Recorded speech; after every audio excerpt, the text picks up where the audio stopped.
Assalamu alaikum, brother. Wa alaikum assalam. I just wanted to ask, can you hear me properly? Yeah, we can hear you perfectly good.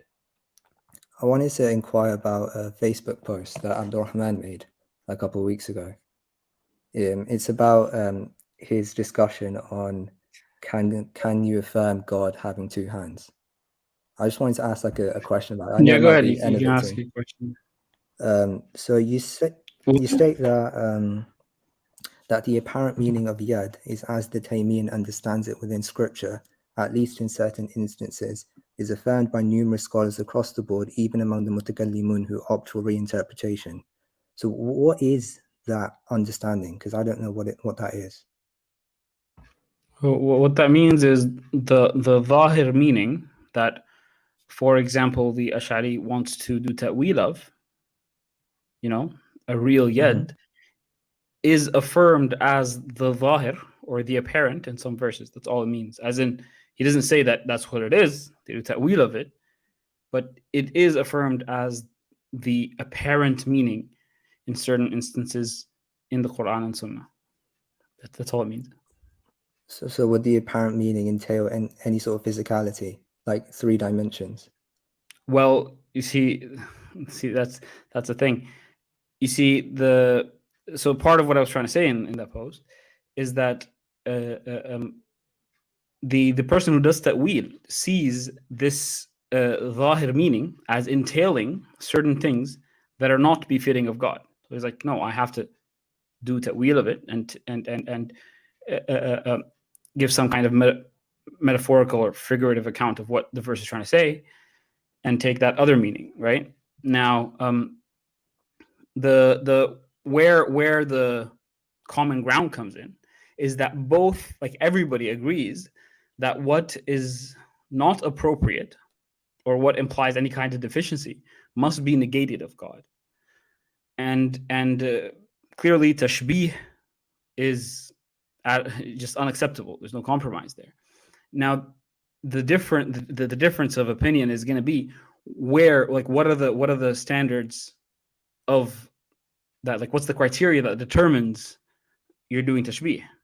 And this is where there's going to be the positions all the way from, like, let's say, like the mujassima, like the karramiyya, right, all the way to the batiniyya, the Ismailis.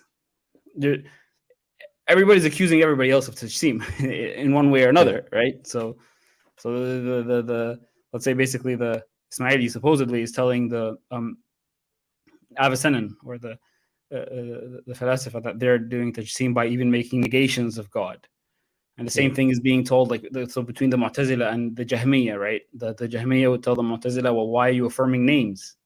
We, like, you only know that names are applied to creation, so some kind of tashbih. And then the Mu'tazili denies that, of course, and then they make the same accusation to the Ash'ari, and the Ash'ari makes the same accusation to the Athari.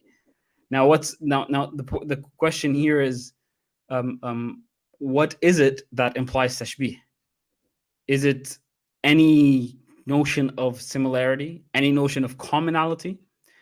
Well, if that's what it is, not similarity here, it requires qualification, so don't take it too literally. But the point is, if that's what implies tashbih, then you can only equivocate when you predicate of God. What equivocation means is that you use a term, but that term it just has a completely different meaning than the way we use it, right? So basically, you say, let's say God has knowledge, but then the meaning of knowledge that applies to God is just completely unlike any meaning that applies to creation. And you can just do that with everything you predicate of God, right? Now, if that's the case, then really, you're not really saying anything about God, because those words just become completely meaningless as far as we're concerned. And there's no notion of, like, there's no way to predicate anything of him intelligibly, right? So you're talking about the Taymiyyah position. Now, Ibn Taymiyyah says, well, it's impossible for any two existence, any two realities, to not have anything in common. At least they both exist is true, right? And to say that there's tashbih, of course, relies on several metaphysical commitments that can be discussed. I mean, I wouldn't accept them, but there's some assumptions of, let's say, like realism of properties, and that there are actual shared properties, and other things that don't really need to be accepted, and don't really need to be accepted according to Ibn Taymiyyah. What Ibn Taymiyyah says is that the way to go about this is really analogical predication, because these things that we do attribute, even of creation, right? Nothing is applied in a sense that is univocal between completely different categories. It's just stated by an analogy, in the sense that there's some notion of similarity that accounts for our ability to predicate the same term to different realities. But then in terms of the kayfiyya, like what that implies and what it entails, that's not going to be something that is shared between different levels of reality. It can be shared between, like, humans. We say, I'm a human, you're a human. There's clearly something that's shared there, but of course, for a conceptualist like Ibn Taymiyyah, that's going to be like a concept that's shared, right? Now, just to cut it a bit short, Ibn Taymiyyah was somewhat of a nominalist or conceptualist. You could say moderate nominalist. And the idea is the same. Ibn Taymiyyah utilizes this principle just across the board.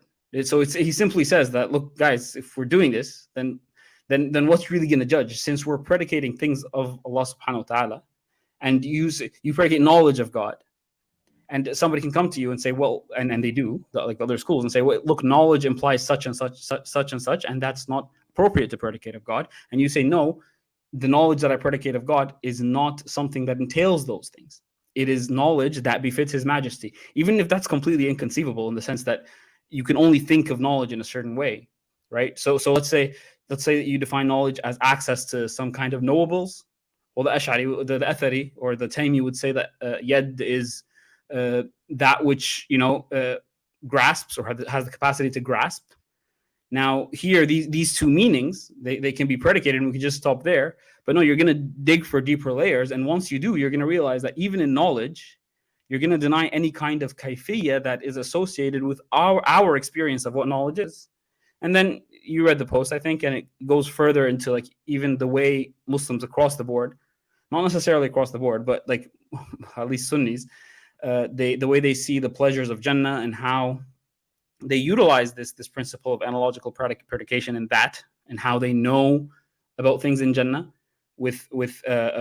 by calling them specific names, not in an equivocal fashion, but in an analogical fashion, while at the same time denying any knowledge of kayfiyya.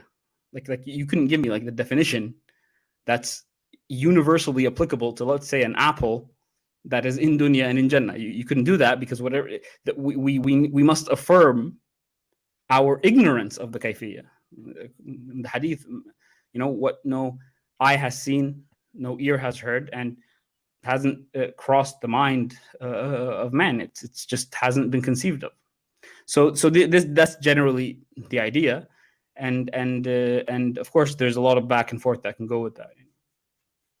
So the question I have is, how do you know how do you know if you're equivocally predicating or you're analogically predicating? So here's an example.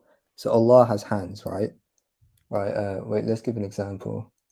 Example doesn't come to my mind, but if you say hand is being interpreted as power in some context, right? How would you know if that's really univocal, if it's analogical, if hands are being used as a tool as such? And you could say that could be quite the literal definition. So would that be like an applicable? Would that be a safe way to interpret? I didn't understand what you said about tool. Can you repeat that part?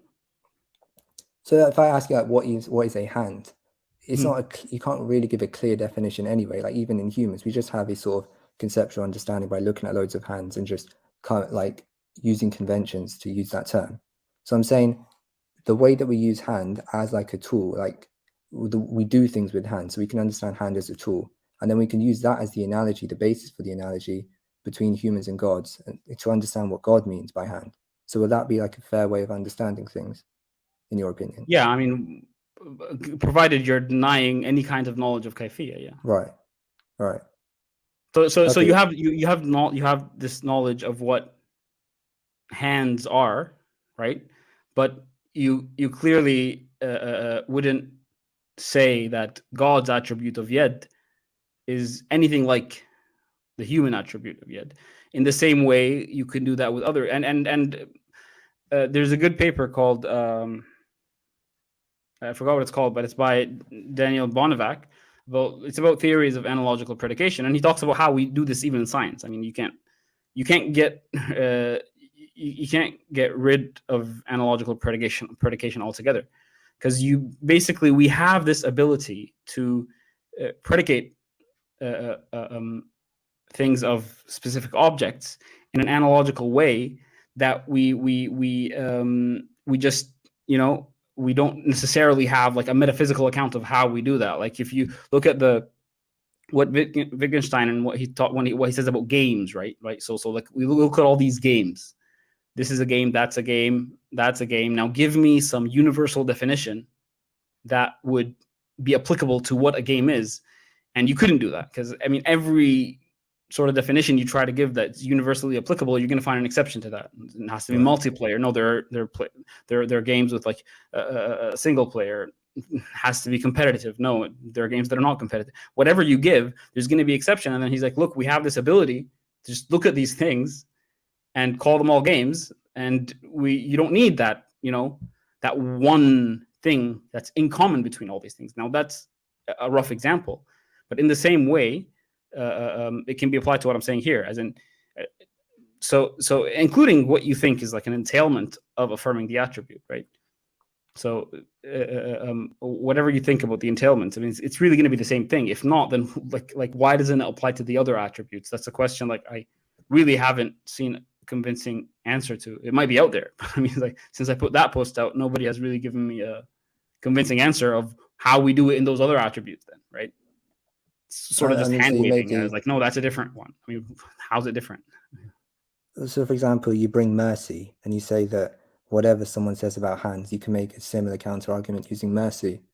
But it feels like any attribute regarding consciousness, so knowledge, seeing, hearing, that can easily be analogically predicated because, well, especially if you're like a dualist or an idealist, there's already this non-physical sort of substratum to the thing anyway. So we're not making, there's not like so you don't have a problem that, so what it could go, so our knowledge, the way we have knowledge is similar, is right. So we have knowledge in this sort of the same way. Right. You could apply that meaning to God univocally too. So God has knowledge in the same way. You don't have a problem with that simply because it's a meaning. Is that what you're saying? I don't have a problem with that. Yeah, I'll be okay with that. So how is that not tashbih then? I mean, how are you not saying that? How is you saying that God's knowledge is the same in terms of its modality, in terms of its kayfiyya, in terms of its access to that which is knowable? It's the same as human knowledge. Not fully the same. Like, for example, if you ask me like 79 times 50, it take me like 15 seconds to figure that out, whereas God just has like immediate knowledge. So it's not exactly the same, but I'm saying it's similar enough to like, it's similar enough. Okay, fine. So you affirm similarity, right? Yeah. So what? Okay, so what's the problem you have with the etheri? Yeah, because when it comes to like more physical known attributes like hands, legs, even laughter. No, but physical, I'm going to say it's not the same as well. So you're saying there's some notion of sameness, but I'm just not going to say it's the same thing. Let's assume there's physicality that's entailed. Of course, I'm not granting you that. But then it's assuming that's the case, I'm just going to say the same thing you're saying right now. So there's some notion of similarity. You're just talking about it being analogically predicable, where there's some notion of similarity. So it's not, but it's not. Would the physical be understood as having 3 dimensions? That's the bit. Why is that an entailment? I mean, really, I mean, not even according to like the sciences and physicists these days, nobody would be so confident in talking about space like that. Allah is that. So for let's say for the etheri, who says that, or the Ibn Taymiyyah says that everything that exists can be pointed at either directly or indirectly, right? Now Allah would be like unidirectional. I mean, right? So it's like God is not bound by any kind of space, right? Now you can't conceive of that. See, when I say that you're a spatial being, there is a mental image I have in mind. It's not specifically you, but I know what that is. Now, can you conceive of what I'm just describing about this unidirectional being, you can't conceive of it. So how can you make that kind of hukum on it? How can you make that judgment that it entails this kind of three-dimensionality or limitation in the way you're thinking about it? So it's the same way I can't conceive of whatever knowledge is for Allah. Like right now, Allah knows the discussion that we're having. At the same time, He can hear everybody else. I mean, I just can't conceive of that. I can describe it, but I just can't conceive of it. Now, but I can still call it knowledge, right? Now, atheists sometimes, there are atheist philosophers I've seen who make arguments against this and say, look, you have this conception of knowledge about God that's really weird. And I've heard Alex Malpass tell somebody, well, that's not knowledge, that's schmolledge, right? He's like, it's this weird concept that's not really knowledge. But then, of course, I don't agree with him. But by that same line of reasoning, I mean, you could apply it to the Taymiyyah position. Really, the same would apply. I don't see why what the idea you have of physicality and spatiality, if it's implied or entailed, but yet I don't see why that form or idea you have in mind must be the kayfiyya of the creator when we deny that of Allah for all the attributes. Yeah, I think I understand now. Jazakallah. Well, yeah. Okay, Jazakallah khair, Murtaza. You don't have any other questions, or? No, that was it. Jazakallah. So is Abdulrahman still on the manhaj then, or? Officially now, yeah. Thank you, Murtaza. Yeah, you know when Abdulrahman wrote that post,